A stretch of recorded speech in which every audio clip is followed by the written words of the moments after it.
Ngayon, kaya naman po ginaganyan si Bato de la Rosa, mga kababayan, eh dahil naman po doon sa naging komento niya nga kay kay hindi si Lapid, kay Percy. Saldanya kung ano yung apelyido, mga kababayan. Basta yung kay Percy, mga bossing. Ano po, nasan ba yun? Ngayon, bumanat siya. Sasapakin kita eh. Mismo, sapakin kita eh.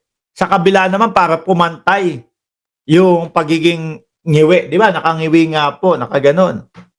Sapakin kita doon sa kaliwa eh. Sa kabilang side eh. Para pumantay yan. Ngayon siguro nahimasmasan yung Bato de la Rosa, mga kababayan. Na yung pagkakasabi niya yon, naku, lalong maaapektuhan at lalo pong bababa yung kandidatura ni Bato de la Rosa ngayon pong midterm election, mga bossing. Biruin mo naman po. Galing po sa kapansanan yung taong gano'n, tapos yun pa yung banat niya. Ngayon, sorry, ang maisasagot ngayon, siguro nahimasmasan na ho, mga bossing.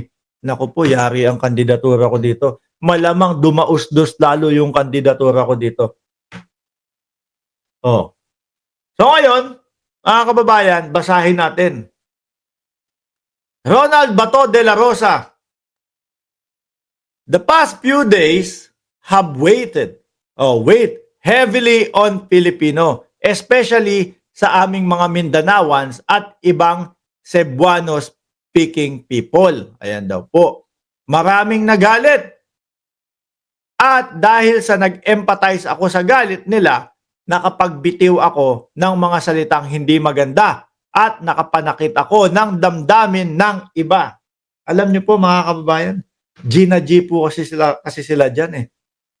Isa po si Percy, mga kababayan, mga boss chief amo sir, doon sa nangunguna po sa pagpapa-impeach kay Vice Presidente Inday Sara Duterte. Kaya Gina G ho sila kay Percy, mga boss.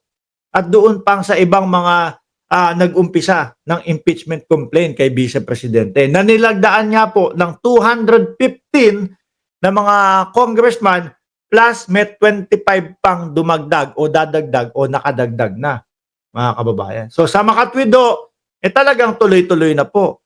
Ngayon, ang nakikita ko dyan, mainit din ang ulo nila. Bakit ho? Kasi May 12 ang eleksyon ho, mga bossing. May 12 ang eleksyon sa Pilipinas. Tapos, kailan ang adjourn o kailan ang balik ng Senado? June 2. So, ibig sabihin siyempre, June 2. Aayusin pa yan. Minsan, 1 linggo, 2 linggo bago yung next hearing. Yung nakikita natin posisyon ni Bato de la Rosa, mga kababayan, number 10 o number 12, hindi, nakita ko latest ngayon 12 to 15 na naman yung kanyang survey. Di ba? 12 to 15 na naman yung kanyang survey. Delicate so yan. Napaka-imposible, no? O siguro ang chance of winning niya na makatungtong sa, kumbaga, finish line ng number 12 ay 20%, mga kababayan. 20% po. So makikita natin na yung mga Duterte senators, mga bossing, mukhang hindi na makakasali doon sa paglilitis na gagawin po kay BP Inday Sara Duterte. Sabi ni JQ, buti buhay pa siya mula sa helicopter crash. Nauna lang siyang bumaba. Bato, makinig ka sa langit. Kailangan niyang manalo no? Kahit pa paano may palag siya kapag nanalo siya. Kapag natalo, nako, wala na. Kuha na lang ng ICC. Di ho ba? Yun yung nakikita kong mga frustration nila kung bakit sila galit na galit po at umaabot sa punto na hindi na nila naiisip yung kanilang mga sinasabi. Hindi na nila nakokontrol yung kanilang mga sasabihin o gagawin. No? Kaya po kahit na, eto, sasapakin kita no, sa kabila naman. Ayun, mga kababayan. Babagsak lalo ang kandidatura niyan.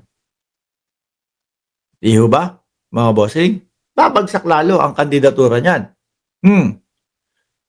So, kaya, apologize na lang. Di ho ba? Which is, hindi naman ho, tayo, bumabasa lang naman po tayo eh, no?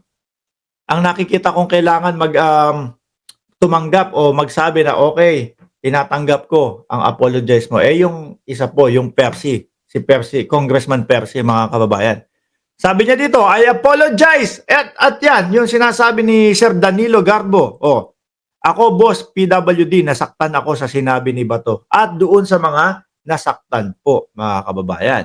So, sabi niya, I apologize for what I said and did, particularly in failing to see the bigger picture. Ayan. Eh, yan yung tamang ginawa mo. Mag-apologize ka talaga. My apologies to Congressman Percy Sendanya for my offensive comment on his person. I wish him good health. No? I make sure I make no excuses and I take full responsibility for the hurt my words have caused. Ang problema ho dito ni Tobats, mga bossing. Ang problema ho dito, mga kababayan, ni Tobats, nasabi niya na at nakita na ng madlang people yung kanyang yung kanyang inebas, yung kanyang mga sinabi. Ano po? Tatatak na ho sa isipan ng mga bossing tatatak na ho sa isipan ng mga kapwa Pilipino natin yan, mga bossing. Di ho ba? So, yung nakikita ko na 12 to 15 yung kanyang position ho ngayon, siguro mga 2 linggo, makikita natin yung epekto ng mga sinabi ni Bato de la Rosa kay Percy, mga bossing, no? Pero, yung Percy naman ho, mga kababayan, si Congressman Percy, eto na, yung kanyang sagot dyan. Saan ba yun? Eto na ho, mga bossing, yung kanyang sagot. Ayan. Hindi naman tayo balat sibuyas sabi niya.